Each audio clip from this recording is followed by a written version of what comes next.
উপস্থিত আছেন এ সময়ের সবচেয়ে সাহসী এবং স্পষ্টভাষী তরুণ রাজনীতিবিদ শরীফ ওসমান হাদী। শরীফ ওসমান হাদী ইনকিলাব মঞ্চের মুখপাত্র হিসেবে কাজ করছেন। হাদী ভাই, আপনাকে সবাই স্পষ্টভাষী হিসেবেই চেনে এবং আপনি কাউকে ছেড়ে কথা বলেন না। এই যে আপনি সাহসী রাজনীতিবিদ হিসেবে আপনাকে সবাই মনে করছে, এই সাহসের উৎসটা আসলে কোথায়? শুক্রিয়া। আমার মনে হয় যে কিছু জিনিস মানুষ এমনিতে কিছু ব্যাপার জেনেটিক। তো আমার যারা ছোটোবেলা থেকে বা আমার পরিবারকে চেনে, বিশেষ করে আমার বন্ধুরা, আমার এলাকার আমরা ভাই বোন তো 6 জন, মোটামুটি আমাদের সবার চরিত্র এটা খুব কাছাকাছি। আমার যে ক্যারেক্টারটা এটা আমার বাসার অলমোস্ট সবারই কাছাকাছি ক্যারেক্টার। এটা আব্বার থেকে পাওয়া। আমার আব্বা অত্যন্ত সাহসী, আমার কমিউনিটিতে স্পষ্টবাদী, এবং এই যে আমরা যে ইনসাফ পরায়ণতার কথা বলি, তিনি আমার কমিউনিটিতে একজন স্বনামধন্য আলেম ছিলেন। কিন্তু আমি খুব হ্যাপি যে আছে না যে নিজের কমিউনিটিকে ছাপিয়ে উঠেও সবার জন্য কথা বলা। তো আমার আব্বা সকল ধর্ম শ্রেণী পেশার মানুষের কণ্ঠহীনের একটা কণ্ঠস্বর ছিলেন আমার কমিউনিটিতে।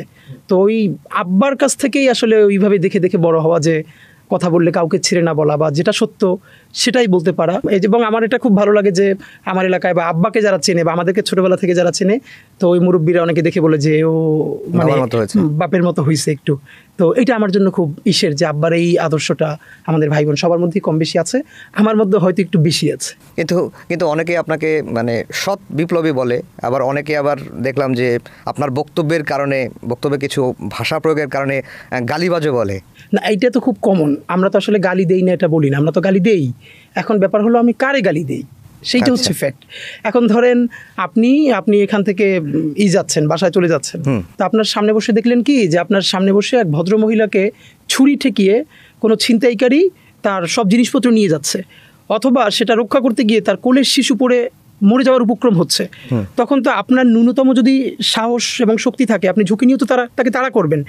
এখন তাড়া করবার সময় আপনি কি তাকে তৎসম শব্দবহুল ভাষায় ওহে বৎস দাঁড়াও এরকম বলবেন না, আপনি তাকে গালি দিবেন।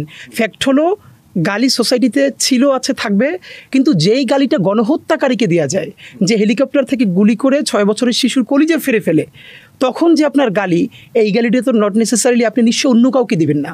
সুতরাং প্রশ্ন হলো গালিটাকে আমরা কাকে দেই?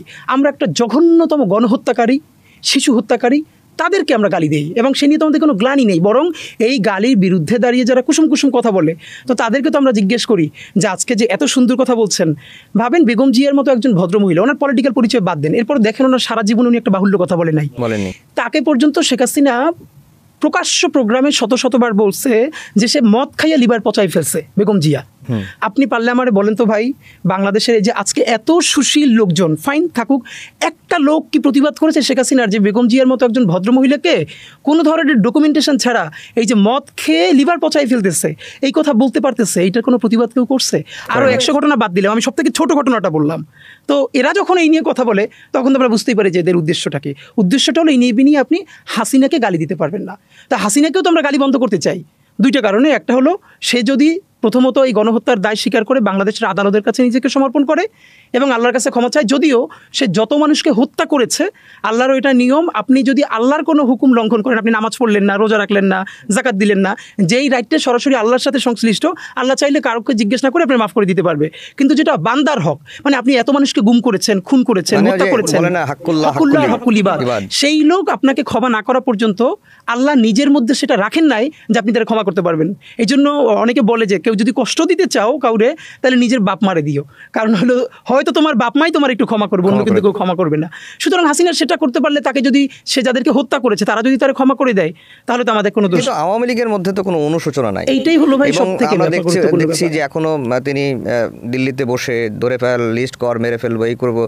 মানে কালকেই একটা ওনার অডিও কল শুনলাম, উনি বলতেছে এবার বাংলাদেশ সাফ করে ফেলবো।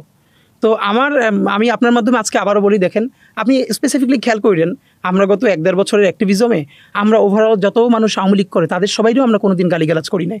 ইভেন আমি বলতে পারবো, আমরা এত রাফ অ্যান্ড টাফ একটা জায়গা থেকেও আমরা সব থেকে বেশি কথা বলছি আওয়ামী লীগের বিরুদ্ধে, মিথ্যা মামলার বিরুদ্ধে। আওয়ামী লীগের নামে যত আমার এলাকায় বলেছি, আমার উপজেলা নলছিটি, সেখানে একজন কাউন্সিলর, সে 10 বছরও ঢাকায় আসে না, সে আওয়ামী লীগ করে, এটা তার একটা ব্যাপার, কিন্তু তার নামে যাত্রাবাড়ি থানা পুরানো মামলা দেওয়া হয়েছে।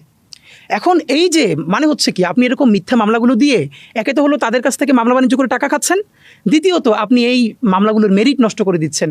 5 বছর 10 বছর পর রেগুলার ডকুমেন্টেশন হবে যে সব মিথ্যা মামলা ছিল। বরং আমরা এটা বলেছি যে এই আওয়ামী লীগ, দেখেন ফিলোসফিক্যালি আওয়ামী লীগ করা কোনো অপরাধ হইতে পারে না, যে কোনো তার পলিটিক্যাল বিলিফ থাকতে পারে। অপরাধ হইল গণহত্যা করা, গণধর্ষণ করা, জেনোসাইড করা এবং তাতে সহযোগিতা করা।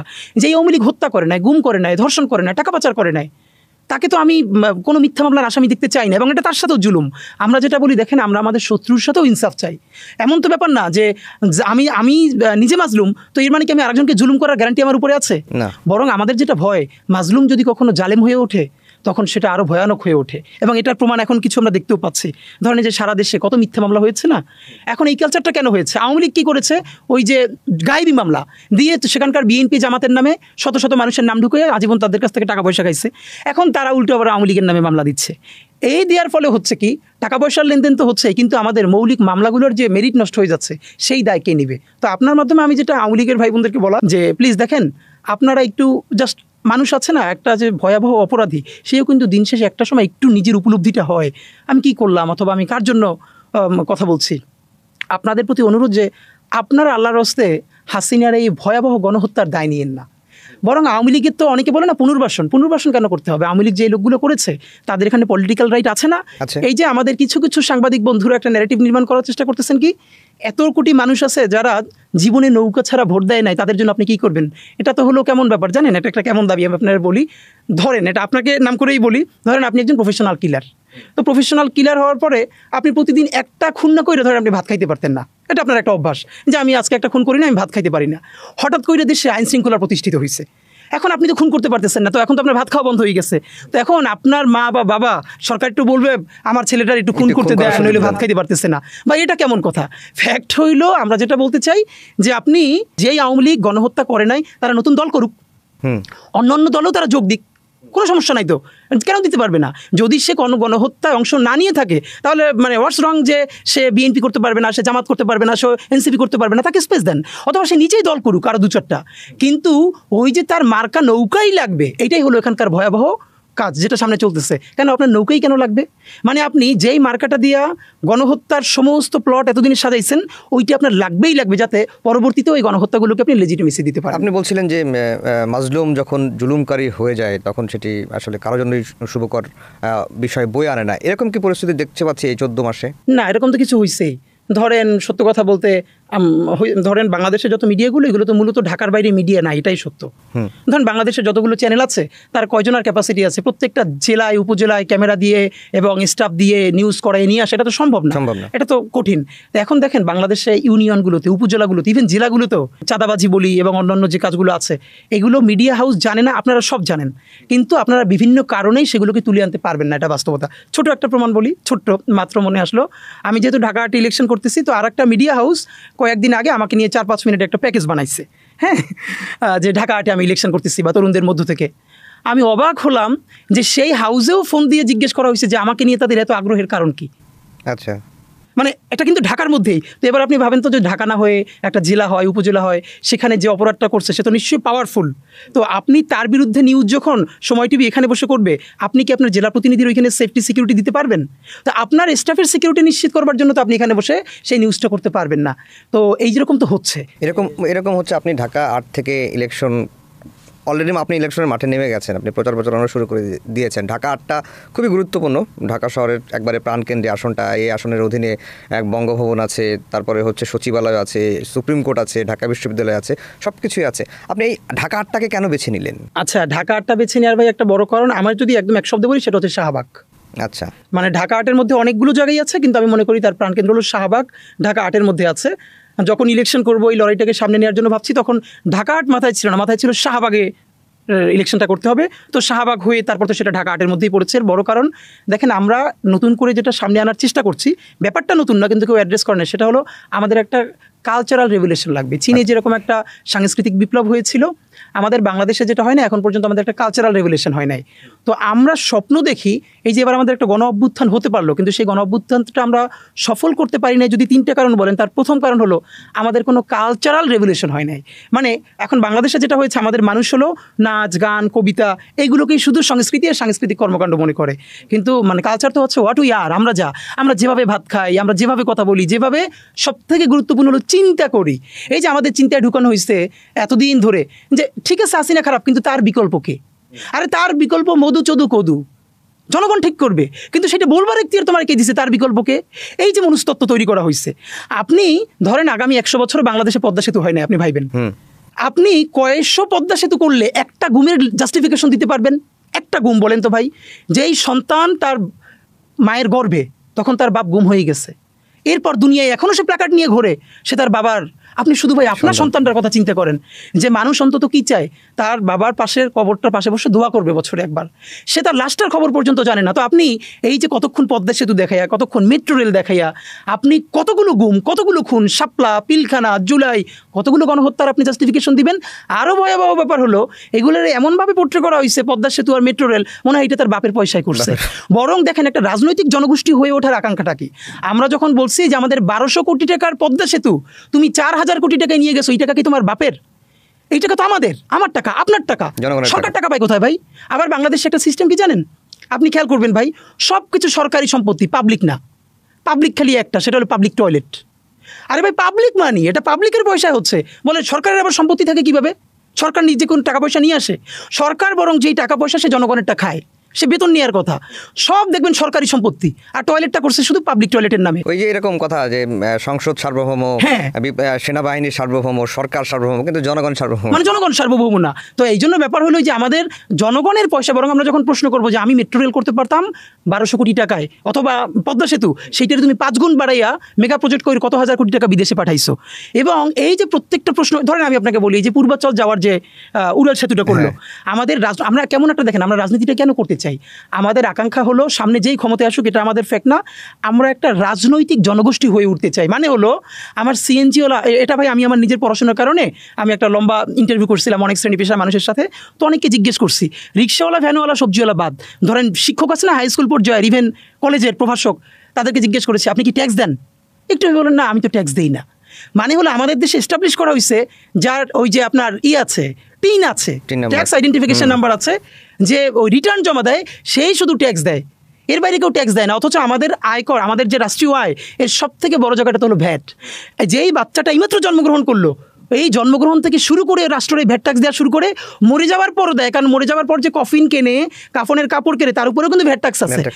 এখন আমার রাষ্ট্রের কোটি কোটি জনগণ জানেই না, সে 1 টাকার কথা বললেও 20-30 পয়সা এখানে সে রাষ্ট্রে দেয়, সে প্রতি বছরে হাজার হাজার লক্ষ লক্ষ টাকা রাষ্ট্রকে দেয়। এর মানে সে যেহেতু জানেই না আমি রাষ্ট্রকে দেই, তাহলে সে কী করে বুঝবে সে রাষ্ট্রের মালিক? ধরেন আমি যদি জানি আমার বাড়ির পাশে ওই জমিটুকুন আব্বা রাইখে গেছে, এইটা আগে আমার জানতে হবে, দেন আমি একটা বয়সে গিয়ে দাবি করতে পারবো যে এই জমি তুমি আমার বুঝাই দাও না কেন। আমি যদি কোনোদিন নাই জানি, তো আমার কোটি কোটি জনগণ কেউ জানেই না যে সে রাষ্ট্রের টাকা দেয়। সে শুধু তাকে সংসদে হাসিনা শিখাইছে, হাসিনা মোবাইল দিছে, হাসিনা পদ্মা সেতু দিছে, হাসিনা উড়াল সেতু দিছে, হাসিনা মেট্রো রেল দিছে, হাসিনা টাকা পাইছে কই? আর আমার জনগণ যদি জানে এই সমস্ত টাকা আমরা হাসিনাকে দিছি, হাসিনা সব নিজে খাইছে এবং তার বন্ডি নিয়ে সব পাচার করছে। এই যে রাজনৈতিক জনগোষ্ঠী হয়ে ওঠা, না ভাত কাপড় হাসিনা দিছে, ভাত কাপড় সব দিছে, মানে সব সে দিছে। হ্যাঁ, আপনি বলছিলেন মাঝখানে যে সাংস্কৃতিক বিপ্লবের কথা, যে এই 14 মাসে এই ধরনের কোনো কিছু তো আমরা এখন পর্যন্ত লক্ষ্য করি না। ইন্টারিম কি করব? আমাদের আফসোস এইটাই, আমাদের আফসোসটা কি, ধরেন আজকে 14টা মাস হয়েছে, আজকে দেশে একটা ইনকিলাব মঞ্চ কেন থাকবে, বা একটা হাদি কেন থাকলো? আমার আফসোস হইল, মানে জুলাইয়ের মতো ঐতিহাসিক একটা গণ অভ্যুত্থানের পরে আমাদের তো কমপক্ষে কয়েক ডজন ইনকিলাব মঞ্চ দরকার ছিল, আমাদের অন্তত শখানেক হাদি দরকার ছিল। ধরেন আমি যদি এখন 20টা টপিকে কথা বলি, আমার কোনো কথারই কিন্তু গুরুত্ব থাকবে না, মানে ফোকাসড থাকতে হবে। তো আমরা যদি আজকে 100 ছেলে মেয়ে সততা এবং সাহসের সাথে দাঁড়াই থাকতে পারতাম, এক একজন এক একটা টপিকে কথা বলতাম, দেখেন ভয়েস রেইজ করলে একটা পর্যায়ে যে সেটার ইম্প্যাক্ট তৈরি হয়, এটা তো সত্য, এটা আমরা গত 1 বছরে দেখলাম। এখন আমরা কিন্তু দেখেন, আপনি বললেন না যে আমরা সত্য বলবার চেষ্টা করি, আমরা কিন্তু সব সত্য বলতে পারি না, এটা আমাদের ব্যর্থতা, এটা আমরা ক্ষমা চাই মানুষের কাছে। মানুষ আমাদেরকে সত্যবাদী বলে, মানুষ আমাদের কিনস্তাব পরায়ণ বলে, কিন্তু আমরা তো জানি আমাদেরও কিছু কিছু জায়গায় থামতে হয়, এটা আমাদের জন্য লজ্জাজনক, এটা আমাদের গ্লানি। কিন্তু আজকে যদি আরও 20টা ইনকিলাব মঞ্চ থাকতো, তাহলে তো একটা সত্য আরেকটা ইনকিলাব মঞ্চ বলতে পারতো। এবং এই যে ভয়েস তৈরি হওয়ার পর সেটার জন্য একটা সিদ্ধান্ত গ্রহণ প্রক্রিয়ায় ইনপুট তৈরি হয়, এটা তো আমরা দেখেছি অনেকবার। তো এখন আমাদের যেটা দরকার ছিল, আমাদের ওই বোঝাপড়ার যেটা হয়েছে, এই গণ অভ্যুত্থানটা তো দীর্ঘ বোঝাপড়ার মধ্যে দিয়ে তৈরি হয় নাই, অল্প সময়ের মধ্যে হয়ে গেছে। এই জন্য আমি সবসময় বলি কি, হয়তো আমাদের আরও অনেক প্রাণহানি হইতো, কিন্তু যদি আরও একটু লম্বা সময় আমরা আওয়ামী লীগের বিরুদ্ধে যুদ্ধটা করতে পারতাম, তাহলে আমাদের বোঝাপড়া তৈরি হইতো মানুষের সাথে রাষ্ট্র গঠন প্রক্রিয়ায়। ধরেন আজকে কিন্তু আমি জানি না কথা বলবার সময় কে আমাদের সাথে মির্জাফরি করে আমাদের গণ অভ্যুত্থানকে নাই করে দিল, আমরা কিন্তু এখনো চিনি না। কারণ সিরাজউদ্দৌলা তখন কিন্তু জানতো না, অনেক পরে কিন্তু জেনেছে যে এই সময় ষড়যন্ত্রটা কি হয়েছিল। আল্লাহ না করুক, হয়তো 50 বছর 100 বছর পর আপনার ছেলে মেয়েরা, আমাদের ছেলে মেয়েরা গল্প করবে যে 24-এর গণ অভ্যুত্থানের এতজন উপদেষ্টা মূলত তারা ষড়যন্ত্রকারী ছিল, তারা অনুপ্রবেশকারী ছিল, যে বাংলাদেশের এই অর্জনকে তারা দিল্লির কাছে বর্গা দিয়ে দিয়েছিল। আমরা জানি না কি হবে। তা আমাদের এরকম কিছু মুরব্বি দরকার ছিল। আজকে বাংলাদেশের জুলাই বাঁচবে কিভাবে? জুলাই আসলে আমার ধারণা কি জানেন, কোনো একক ব্যক্তি আর সংগঠন আসলে জুলাই বাঁচাইতে পারবে না। জুলাই বাঁচাবে বাংলাদেশের আপমর মানুষ, যেই মানুষটা সমস্ত ভয় উপেক্ষা করে এইবার রাজপথে নামছে। আমার ধারণা এখন যত হতাশার কথা যে যা বলুক, ওরকম সিচুয়েশন তৈরি হলে তারা আবারও নামবে। এই যে দীর্ঘ দেখেন, আপনি একটা অবাক করবার ব্যাপার না, যে হাসিনা যেভাবে একটা জেনারেশন তৈরি করছিল, কেউ কি কোনোদিন ভাবছে যে আমি একটা বাচ্চা আমাদের সাথে দেখা করতে আসছে, তার বাবা মা, মানে তাদের খুব ইচ্ছা ছিল, ছেলেটা ইংলিশ মিডিয়ামে পড়ে, তার বাবা মা বলতেছে সারা জীবনে ইভেনও স্কুল থেকে ফেরার পর ফ্রেন্ডদের সাথেও কোনোদিন হ্যালো করে না, সারাদিন গেমস খেলে এবং এভাবেই ওর লাইফটা কাটে, সাধারণ জিনজি যেভাবে হয় জিনজি। কিন্তু সেই রক্ত দেখে এত ট্রিগার্ড হয়েছে, সে বাসার থেকে বটি নিয়ে বেরোয় গেছে। এবং তার সিকিউরিটির জন্য তার বাবা মাও তার সাথে রাস্তায় রাস্তায় হাঁটতে হয়েছে, এবং সে বলছে আমাকে বাধা দিলে তাইলে আমি খুবই খারাপ কিছু করব। তো এই যে সমস্ত ন্যারেটিভকে উপেক্ষা করে আমাদের এই ছেলে মেয়ে, আমাদের বৃদ্ধরা নেমে আসতে পারলো, আমার ধারণা এরকম কিছু শক্তি, এরকম কিছু স্পিরিট এইরকম জুলাইকে বাঁচাই রাখবে। এছাড়া আর আপনি আমাকে যেটা বললেন, ধরেন আমি চাইলে বলতে পারতাম যে আমাদের মতো তরুণরা জুলাই বাঁচাবে, এই কথাটার ভয়াবহ ব্যাপার কি, যেমন আমরা জুলাইয়ের পর অনেকে কাউরি জুলাইয়ের ইমাম, কাউরি জুলাইয়ের মুয়াজ্জিন বলতাম না, মাস্টারমাইন্ড। হ্যাঁ, মাস্টারমাইন্ড। এইটা আমি প্রথম দিন থেকে প্রতিবাদ করছি। দেখেন, আমি বলি যারা আমরা ধর্মে বিশ্বাস করি, বিশেষ করে ইসলামে বিলং করি, আমি বলি এই জুলাইয়ের সব থেকে বড় মাস্টারমাইন্ড আরশে আল্লাহ থেকে। আল্লাহ আমাদের অন্তরে এত বেশি অসীম সাহস ঢেলে দিছে যে মানুষ উপরে হেলিকপ্টার গুলি করতেছে কিন্তু রাস্তা থেকে সরে না। এক আর হলো বাংলাদেশের রিক্সাওয়ালা, ভ্যানওয়ালা, আপনি নিজেও নিশ্চয়ই দেখবেন, আপনি যেহেতু মিডিয়ার মানুষ, যে অনেক রিক্সাওয়ালা শুধু রাজপথে নামছে রিক্সা নিয়ে অসুস্থদেরকে হসপিটালাইজ করবার জন্য। অনেক রিক্সাওয়ালা, অনেক ভ্যানওয়ালা, সিএনজিওয়ালা। তো আমরা তো আসলে তাদের রাষ্ট্রটা বানাইতে পারি না। তো আপনি যদি আমার বলেন জুলাইয়ের অর্জনটা হলো একটা ইনসাফের রাষ্ট্র বানানোর জন্য তো একটা দীর্ঘ লড়াই এবং বোঝাপড়া দরকার। আজকে যেমন ধরেন আমেরিকার অনেক সমস্যা আছে, কিন্তু এটা তো সত্য যে আমেরিকায় ন্যূনতম কিছু সিভিক রাইট আছে।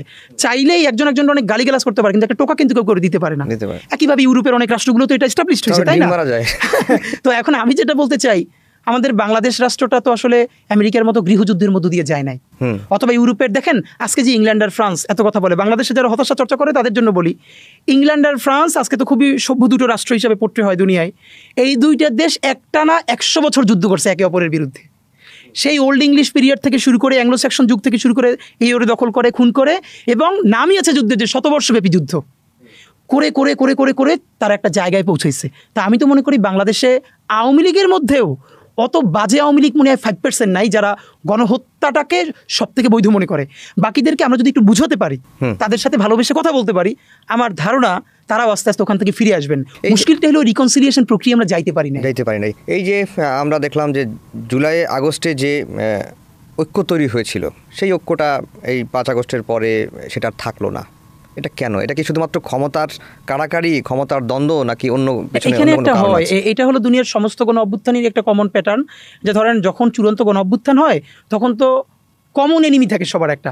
ধরেন এইখানে বাংলাদেশে এবার যে দেখেন, উনি তো ইন্তেকাল করলেন আমাদের স্যার, তো উনি বদরুদ্দিন ওমর স্যার, তো উনি কিন্তু এবার 36শে জুলাইয়ের অনেক আগে, সম্ভবত 20 বা 25 জুলাইয়ের দিকেই গত বছর উনি বলেছিলেন যে এরকম গণ অভ্যুত্থান বাংলাদেশে হয় নাই। উনি তখনই এটা ধরতে পেরেছিলেন। এর প্রমাণ একদম ডান বাম সমস্ত ঘরানা একসাথে রাজপথে নামতে পারলো, মানে গণ অভ্যুত্থানের যে চরিত্রটা হয়। কারণ তখন সবার একটাই ম্যান্ডেট ছিল, এই গণহত্যাকারীকে তাড়াতে হবে এবং রাষ্ট্রকে বাঁচাতে হবে। তো যখন তাকে তাড়ানো হয়ে গেছে, তখন তো স্বাভাবিকভাবেই যে যার ঘরে ফিরবে। ধরেন বিএনপির ঘরে ফিরবে, জামাতের ঘরে ফিরবে, অন্যান্য শক্তি। স্বাভাবিকভাবে যেটা হয়, গণ অভ্যুত্থানের পরবর্তীতে যারা বিপ্লব করে তাদের মধ্যে খুনোখুনিও হয়ে যায়। তা আমি রাদার ধরেন দেখি, ইভেন ধরেন মুক্তিযুদ্ধের ক্ষেত্রে যদি ধরেন, মুক্তিযুদ্ধর পরে একদিকে মুজিব বাহিনী, সেখান থেকে রক্ষী বাহিনী, আরেকদিকে যারা রিয়েল মুক্তিযোদ্ধা, এরা একে অপরের বিরুদ্ধে কিন্তু অস্ত্র ধরতেছে। এবং আপনাকে ফাঁকে বলে রাখি, দেখেন বাংলাদেশে সত্যি কথা তো গত 1 বছর অনেক কেওয়াস হচ্ছে না, হচ্ছে তো। এখন কিসের সাপেক্ষে কতটুকুন কেওয়াস হবে এটা তো আপনার ন্যূনতম একটা বোঝাপড়া লাগবে। একটা তুমুল গণহত্যার পর রাষ্ট্র নামক, দেখেন বাংলাদেশ রাষ্ট্রটাকে হাসিনা এমনভাবে রেখে গেছে, অনেক বুদ্ধিজীবীরা এইটারে জাস্টিস লতিফুর রহমান ওনাদের সাথে মিলানোর চেষ্টা করেন যে লতিফুর রহমান সাহেব এসে এই সময়ের মধ্যে ঠিক করে ফেললেন ডক্টর ইউনূস। আরে ভাই, লতিফুর রহমানের সময় কি হাসিনা ফ্যাসিস্ট রাষ্ট্র কায়েম করতে পারছে? তখন কি গুম খুন আয়নাঘর? আপনি ভাবেন, আমি আপনাকে ভাই, আপনি দেখছেন কি না, আমি কিছুদিন আগে গণভবনে যে জুলাই জাদুঘরটা করতেছে, ওইখানে কিছু সিম্বলিক আয়নাঘর বানানো হয়েছে, এটা কিছুদিন পর উন্মুক্ত করা হবে। তো আমি একটা কাজে ওখানে গিয়েছিলাম, তারপরে আমি ওটার মধ্যে ঢুকে আমাদের জাবেরকে বললাম যে একটু আটকাই দাও। আমি আপনাকে এখন বলে রাখি, এটা তো মানুষের জন্য উন্মুক্ত করা হবে। ধরেন আপনার আমি যতই আটকাই রাখি, আপনি জানেন এটা আর্টিফিশিয়াল, আপনাকে আটকাই রাখার পর আপনি 5 মিনিট থাকতে পারবেন না। এটা হলো একদম অ্যাকিউরেট মাপ নিয়ে নেওয়া আয়নাঘরের, একদম ওই রকম বানানো হয়েছে, একদম রেপ্লিকা। আপনি জানেন যে আপনার সামনে শত শত লোক, সেইখানে আপনি 5টা মিনিট থাকতে পারবেন না। আর সত্যিকারের আয়নাঘরে যার জীবনটা, একটা মেয়ে বলতেছে তাকে যেখানে রাখা হয়েছে সেইটার অর্ধেক জায়গাটুকুন কমোডে পুরোটা বসা যায় না, অর্ধেক বসে ওয়াশরুমে যেতে হয়, এবং সেই দরজাটা লক করা যায় না, সেখানে আবার তাকাই থাকে সিকিউরিটি। এবং সে মাইরের চোটে তার পিরিয়ড হয়ে গেছে, তখন সে যখন প্যাড চাইছে তখন তারা ইবলিসের মতো হাসতেছে। আপনি শুধু এই ঘটনাটা আপনার বোনের সাথে, আপনার মায়ের সাথে বা বাচ্চার সাথে, ভাগ্নির সাথে চিন্তা করার পর আপনি আমার বলেন কয়শো ব্রিজ, পদ্মা সেতু, মেট্রো, এর বিনিময়ে আপনি একটা ঘটনারে আপনি মাফ করবেন? একটা মানুষে জঙ্গি হিসেবে করা হইতেছে, স্বীকারোক্তি সে দিতেছে না, তারপর তার স্ত্রীকে ধৈর্যই না, তার সামনে ধর্ষণ করা হইতেছে শুধু তার কাছ থেকে জবানবন্দি নেওয়ার জন্য। জানেন আমাদের আফসোস কি, এই কথাগুলো বলতে বলতে আমাদের এগুলো সয়ে গেছে। আপনি দুনিয়ার কিসের বিনিময়ে আপনি আপনার সামনে আপনার স্ত্রীকে ধর্ষিত হইতে দেখতে পারবেন বলেন তো একটু চক্ষু বন্ধ করে? দুনিয়ার সব থেকে যে গণহত্যাকারী, সেও কিন্তু বাসা গিয়ে তার বাচ্চাটারে চুমু দেয়, তার বাচ্চারা সে কোনো কিন্তু হত্যা মানে সে বুকের মধ্যে আগলাই রাখে। আপনার সামনে আপনি জঙ্গি শিকার পাইতেছেন না, এই জন্য আপনার স্ত্রী এবং সে রোজাদার ছিল, আজও আমরা তার বিচার করতে পারি না। তো কোনটার বিনিময়ে আপনি কতটুকুন সাপেক্ষে কতটুকুন কেওয়াস নেবেন? গত 1 বছর তো কেওয়াস, কিন্তু এই কথাটা কি কেউ বলে? মুক্তিযুদ্ধের পর বাংলাদেশে কিন্তু ভাই এমন কেওয়াস হয়েছে, 1-1.5 বছরে লিটারারি কোনো আইন শৃঙ্খলা বাহিনী ছিল না, হওয়ারই কথা না একটা যুদ্ধোত্তর দেশে। তো আপনি যদি মুক্তিযুদ্ধের পরে এই সিচুয়েশনগুলো মানতে পারেন, সেটাকে যদি মব না বলেন যে নতুন রাষ্ট্র উত্তরণের জন্য আমাদেরকে চেষ্টা করতে হবে, তাহলে এরকম একটা চরম গণহত্যার পরে তখন আপনি এইটারে, এই যে আমাদের হোসেন জিল্লুর স্যাররা বলতেছে এইরকম রাষ্ট্র আমরা কোনোদিন দেখি নাই, তাহলে মুক্তিযুদ্ধের পরের সময় উনি কোথায় ছিলেন? ওনারা আজকে এরকম রাষ্ট্র দেখেন নাই। কারণ কেন দেখেন নাই? উনি বা ওনাদের বন্ধু বান্ধব, আত্মীয় স্বজন, বাচ্চা, আয়নাঘর তো দূরের কথা, সামান্যতম ভিকটিম হাসিনার দিয়ে হন নাই। না, এটা ধরেন গণ-অভ্যুত্থানের পরে বিশৃঙ্খল পরিস্থিতি তৈরি হবে, এটি স্বাভাবিক, এবং রাজনৈতিক দলগুলো যে যার নিজের এজেন্ডায় ফিরে যাবে, এটাও স্বাভাবিক। কিন্তু যে চেতনায় জুলাই, সেই চেতনা যখন মানে ভুলুণ্ঠিত হয়ে যায়, দিন দিন একেবারে মলিন হয়ে যাচ্ছে এরকম মনে হয়। কেউ কেউ বলেন যে জুলাইকে বিক্রি করে দেওয়া হচ্ছে, আপনি বেশি বলছেন, এটা কেন? এইটা তো আফসোস, এটা আমাদের ধরেন জাতীয়, আমি আপনার বলি ভাই, ধরেন কিছু জিনিসে ফেল করলে আসে না, সেইটার প্রায়শ্চিত্ত আপনার কত করা লাগবে।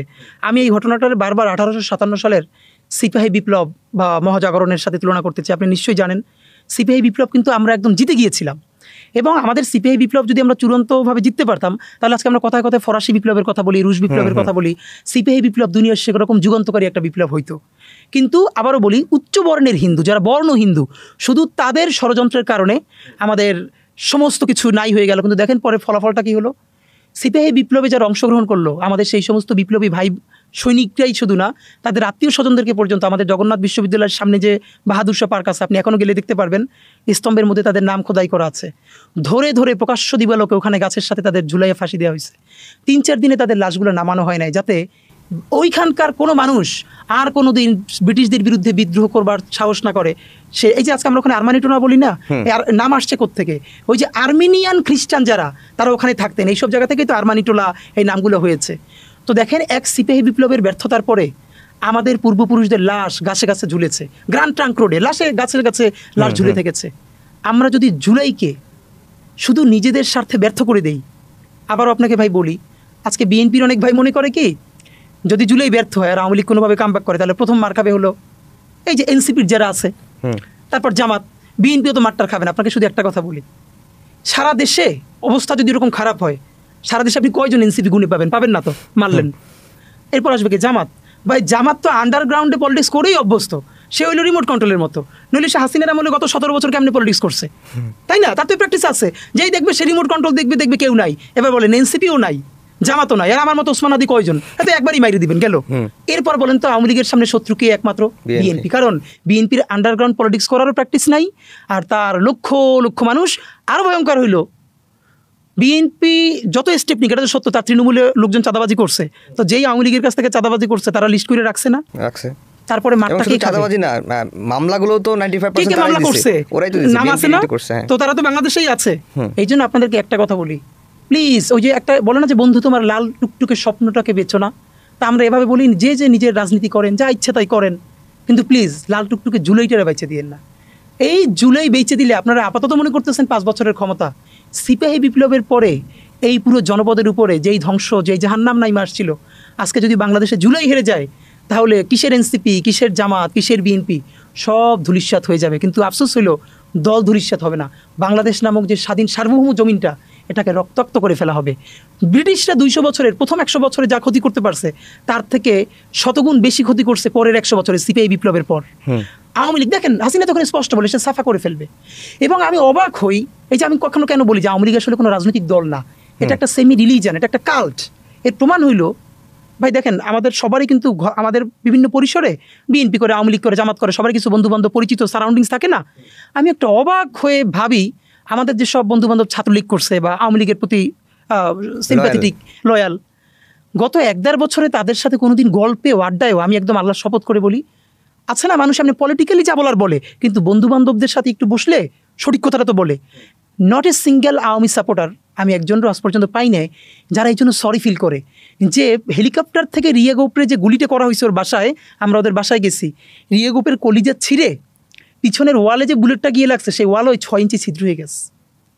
একটা বার আওয়ামী লীগের কেউ পাইলাম না যে এই জন্য সে সরি ফিল করে এবং বলে না এই গণহত্যাটা ঠিক হয় নাই। তারা এখনও উল্টাই পাল্টাই বলে এটা জামাত করছে, এটা শিবির করছে, এবং ছাত্ররা পুলিশটা মেটিকুলাস ডিজাইনের মধ্যে দিয়ে করছে।